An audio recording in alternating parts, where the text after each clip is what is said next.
నమస్తే, welcome to 4 sides TV.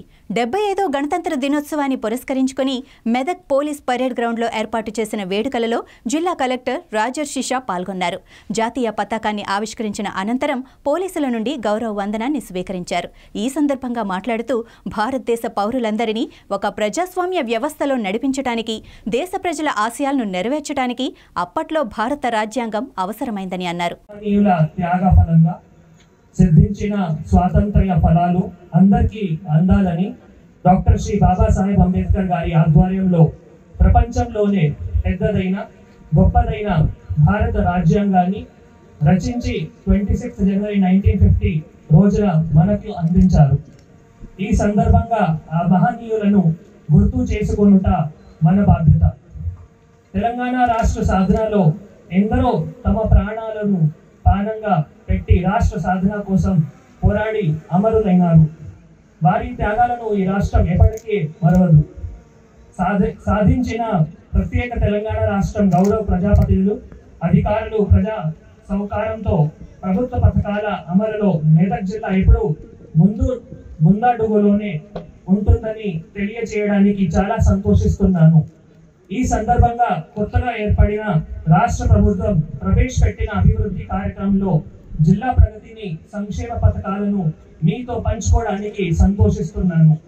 Mahalakshmi పథకం కొత్తగా ఏర్పడిన ప్రజాప్రభుత్వం రాష్ట్రంలోనే మహిళల అందరికీ ఉచిత బస్సు ప్రయాణ సౌకర్యం కల్పించింది. ఈ పథకం తేదీ 9/12/23 రోజున ప్రారంభించిన జిల్లాలోనే అన్ని పల్లె వెలుగు మరియు ఎక్స్ప్రెస్ బస్సులో జిల్లాలోని మహిళల అందరికీ ఉచిత బస్సు ప్రయాణం కల్పించినది. ఇప్పటి వరకు దాదాపు 15 లక్షలు మహిళలు ఉచిత బస్సు సౌకర్యం వినియోగించుకున్నారు. ఈ పథకం ప్రారంభానికి ముందు మెదక్ డిపో పరిధిలో రోజుగా దాదాపు 34,010 మంది ప్రయాణికులకు మరియు నర్సాపూర్ డిపో పరిధిలో రోజుకు దాదాపు 8,125 మంది ప్రయాణించేవారు.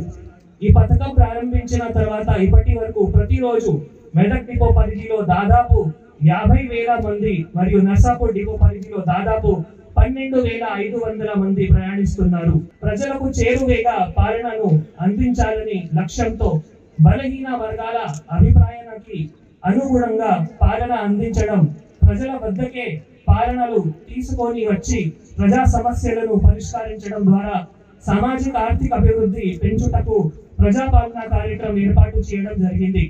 ఈ కార్యక్రమంలో భాగంగా ప్రభుత్వం ప్రకటించిన 6 గ్యారెంటీ పథకాలను అమలు చేయడం కొరకు జిల్లాలోని అన్ని గ్రామ పంచాయతీలు, మున్సిపాలిటీలు వారీగా తేదీ 28/12/23 నుండి తేదీ 6/1/24 వరకు గ్రామ సభలు నిర్వహించి దరఖాస్తులను స్వీకరించినది.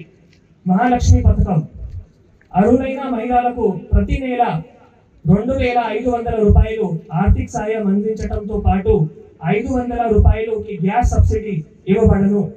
ప్రతి నెల ఆర్థిక సాయం కొరకు 1,87,883 మరియు గంట గ్యాస్ సబ్సిడీ కొరకు 1,95,373 దరఖాస్తులను స్వీకరించినది. రైతు భరోసా పథకం ఈ పథకంలో భాగంగా అర్హులైన రైతులకు, కౌలు రైతులకు ప్రతి ఏటా ఎకరానికి 1,500 రూపాయలు మరియు వ్యవసాయ కూలీలకు ప్రతి ఏటా 12,000 రూపాయలు ఆర్థిక సాయం ఇవ్వబడును. రైతు భరోసా పథకం కింద 1,45,777 మరియు వ్యవసాయ కూలీ పథకం కింద 6,579 దరఖాస్తులను స్వీకరించినది. ఇందిరా అమ్మ పథకం ఈ పథకంలో భాగంగా ఇల్లు లేని అర్హులైన కుటుంబానికి ఆర్థిక సాయం 5 లక్షల రూపాయలు అందించబడుతున్నది. అదేవిధంగా తెలంగాణ అమరవీరులకు మరియు తెలంగాణ ఉద్యమకారులకు 250 చదరపు గజాలు ఇంటి స్థలం ఉచితంగా ఇవ్వబడను. ఇందిరామ్మ ఇల్లు కొరకు 1,93,169 దరఖాస్తులను మరియు తెలంగాణ అమరవీరులు, తెలంగాణ ఉద్యమకారులు ఇళ్లు స్థలాల కొరకు 405 దరఖాస్తులను స్వీకరించినది. గృహజ్యోతి అర్హులైన ప్రతి కుటుంబానికి ప్రతి నెల 200 యూనిట్లు ఉచిత విద్యుత్ అందించడం జరుగును.